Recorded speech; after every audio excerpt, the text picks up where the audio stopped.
हमारे साथ इस समय लंगेट से एमएलए खुर्शीद मौजूद हैं और आज इन्होंने जिस समय एलजी मनोज सिन्हा का भाषण चल रहा था वहां से वॉकआउट किया। तो जानना चाह रहा हूँ, आज उनका एड्रेस चल रहा था, ऐसा क्या हुआ कि आपको वहां से बाहर आना पड़ा वॉकआउट? देखिए, जैसा कि आपको मालूम है कि 4 नवंबर को जिस वक्त एलजी साहब ने जो पहला उनका एड्रेस था श्रीनगर में, उस वक्त उन्होंने कहा था कि जम्मू कश्मीर को राज्य का दर्जा जो है जल्द अज जल्द मिलेगा। साथ ही साथ उन्होंने फ्री इलेक्ट्रिसिटी का वादा किया था। दूसरी भी कई सारी जो चीज़ें हैं जो उस वक्त उनके एड्रेस में जो है टच हुई थी, लेकिन उन चीज़ों पे जो है अभी तक कुछ हुआ नहीं। ना ही हमें स्टेटहुड मिला, ना ही फ्री इलेक्ट्रिसिटी मिली, और ना ही जो डेवलपमेंट के हवाले से कुछ खास हमें देखने को मिला। और साथ ही जो सबसे मेन जो बर्निंग इशू है इस वक्त, वो है 2 आम शहरियों की जो हलाकत हुई, जिसमें मखनदीन और वसीम, दोनों की जो फैमिलीज है उनको एफआईआर कॉपीज तक जो है अभी तक नहीं दी गई। हम चाहते हैं कि एक फेयर इन्वेस्टिगेशन हो। इससे पहले भी आपने देखा होगा कि जिस वक्त आसफा रेप एंड मर्डर केस हुआ, उस वक्त भी जो है उस मामले को दबाने की कोशिश की गई। हालांकि जिन लोगों ने इस सिलसिले में इस बारे में उस वक्त सियासत की, उनको फिर लोगों ने जवाब भी दिया। और उस वक्त जिस तरह उस वक्त एक एसआईटी का कयाम अमल में लाके जो है उस वक्त फैक्ट्स को जो है सामने लाया गया और जो गुनहगार है उनको जो है जेल भेजा गया, इसी तरह हम चाहते हैं कि एक जुडिशियल इंक्वायरी जो है उस सिलसिले में जो है इनिशिएट की जाए। सबसे पहले जो है हमारी डिमांड है कि एफआईआर लॉन्च होनी चाहिए उसमें, जो मखनदीन का जो उनकी सुसाइड हुई। और साथ ही साथ जो वसीम है, वसीम की फैमिली जो है उनको जो है एफआईआर कॉपी तक नहीं दी जा रही है। वहाँ पे किसी मेन स्ट्रीम पॉलिटिशियन को जाने नहीं दिया गया। हमने कोशिश की वहाँ जाने के लिए, हालांकि 10-15 दिन बाद हमने कोशिश की, क्योंकि पार्लियामेंट में हमारी पार्टी उनको रिप्रेजेंट करती।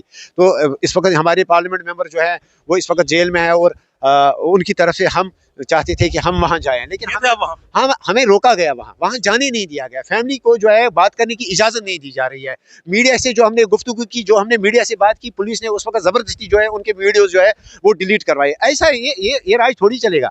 मतलब हम चाहते हैं कि चाहे हम यूटी हैं, चाहे हम स्टेट हैं, एटलीस्ट जो इंसानी हुकूक जो है, जो ह्यूमन राइट्स है, इसमें कोई टॉलरेंस नहीं होगी वायलेशंस के लिए। तो हम चाहते हैं कि life is a life, beat a state, beat a UT. हम चाहते हैं कि मखनदीन को इंसाफ मिले, हम चाहते हैं कि वसीम के घर वालों को इंसाफ मिले, एफआईआर लॉन्च हो, इन्वेस्टिगेशन हो। भले ही सरकार 42 मेंबर्स लेके अंदर चुप करके बैठे, लेकिन हम चुप नहीं करेंगे। भले ही सरकार में गुजर कम्युनिटी से 10-15 लोग जो है इस वक्त जो है मेंबर्स हैं उनके, या पार्लियामेंट में जो है उनकी कम्युनिटी से जो है रिप्रेजेंट कर रहे हैं, वो अगर चुप करके बैठेंगे, लेकिन हम चुप नहीं कर सकते हैं। They are not children of the lesser god. चुप कहा गया, आप तो बाहर ही आ गए। नहीं, मैं उनकी बात आगे क्या करेंगे आप? कौन? हम असेंबली में भी बात उठाएंगे, और हम आपके माध्यम से मीडिया को, जो गुजर एक्टिविस्ट्स हैं, जो यहाँ की जो बार काउंसिल है जम्मू की, हम यहाँ की जो भी सोशल पॉलिटिकल एक्टिविस्ट हैं, हम उनको भी अपील करते हैं कि आप मखन के लिए आवाज़ उठाइए, आप वसीम के लिए आवाज़ उठाइए। हम ऐसा कुछ नहीं कह रहे हैं कि आप ऐसे ही उठ के जो है किसी को फांसी पर चढ़ाइए। हम कहते हैं कि एफआईआर लॉन्च कीजिए। हम कहते हैं कि आप एक इन्वेस्टिगेशन जो है आप शुरू कीजिए। हम प्रोब चाहते हैं। हमने ऐसा कुछ नहीं किया। हम कोई स्पेसिफिक किसी शख्स का, किसी पुलिस वाले का, किसी ऑफिसर का नाम नहीं ले रहे हैं। हम कहते हैं कि आप जुडिशियल प्रोब कीजिए। जैसे Ashfa murder and rape case को दबाने की कोशिश की गई, ऐसे ही मखनदीन के मसले को इस वक्त दबाने की कोशिश की गई। जिस तरह उस वक्त पुलिस ने जो एक अच्छा काम किया, इसी तरह हम चाहते हैं कि आज भी अच्छी तरह से इन्वेस्टिगेशन। मेरा सवाल यह कि आईपी सब सिंगल मेंबर है, क्या 370 रिस्टोरेशन भी आपका एक इशू है? हाँ, 100% इशू नहीं, बिल्कुल जोरों से हम इस मसले को उठाएंगे। जो उमर साहब को, जो सरकार को इतना बड़ा बहुमत मिला, वो 370 और 35A की रेस्टोरेशन के लिए ही मिला। उनको स्टेटहुड के लिए ये बहुमत नहीं मिला। स्टेटहुड के लिए लोगों को वोट देना होता तो उनके पास अदर ऑप्शन थे। उनके पास बीजेपी से बेस्ट कौन ऑप्शन था? फिर बीजेपी से बेस्ट कौन ऑप्शन था? शायद एक हफ्ते के अंदर अंदर बीजेपी स्टेटहुड को रिस्टोर करती, अगर ओनली स्टेटहुड का मसला होता।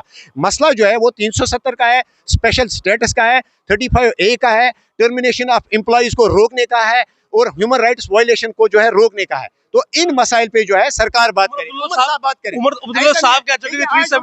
देखिए, आज हमने उमर साहब को जो है, हमने उमर साहब को सवाल आज नहीं किया, हमने एलजी साहब को सवाल किया, क्योंकि हमें मालूम है कि उमर साहब कहते हैं कि नहीं, हुम जो है हमारे अंडर नहीं है। वो कहते हैं कि हम क्या कर सकते हैं, ये बिजनेस रूल में नहीं है। इसलिए आज हमने एलजी साहब को सवाल किया। लेकिन जो बाकी डेवलपमेंटल इश्यूज है, वो उमर साहब को उस चीज पे जो है जवाब देना पड़ेगा। उन्होंने तो पहले कह दिया कि मैं जो 370 है वो शायद वापस नहीं आ सकता है, तो वो तो पहले नहीं, उमर साहब ने ये नहीं कहा। अगर उन्होंने कहा तो मुझे लगता है इससे बड़ा मिसट्रस्ट क्या हो सकता है, लेकिन उन्होंने अभी तक ऑफिशियली ऐसा कुछ नहीं कहा है। अगर उनको कहना है तो वो कहे, हम देखेंगे। अदरवाइज वो आते हैं, कभी कहते हैं इवन स्टेटहुड के लिए आप देख लीजिए कि वो कितने कंफ्यूज्ड है। एक मेंबर आता है वो कहता है कि 1 महीने के बाद हमारा प्लान भी सामने आएगा। दूसरा मेंबर बाहर आता है वो कहता है at the end of year जो है हमें स्टेटहुड मिलेगी। तीसरा मेंबर बाहर आता है वो कहता है जब तक बीजेपी है तब तक जो है स्टेटहुड नहीं मिलेगी। So they are very much confused. हम चाहते हैं कि वो कंफ्यूजन से बाहर आए। हमने जो है जिस वक्त उनके पास बार्गेनिंग पावर था, हमारी पार्टी ने, हमारी लीडर ने उनको उसी वक्त कहा था कि आप तब तक हुकूमत मत बनाइए जब तक आपको स्टेटहुड वापस नहीं मिलती। उन्होंने वो बार्गेनिंग पावर जो उनके पास था वो उन्होंने गवाया। अब उनके ऐसा कहने से, जो वो कश्मीरी में कहते थे परसों के, फशा वशा दे के मैं काम निकालता हूँ, फशा वशा यहाँ नहीं चलेगा।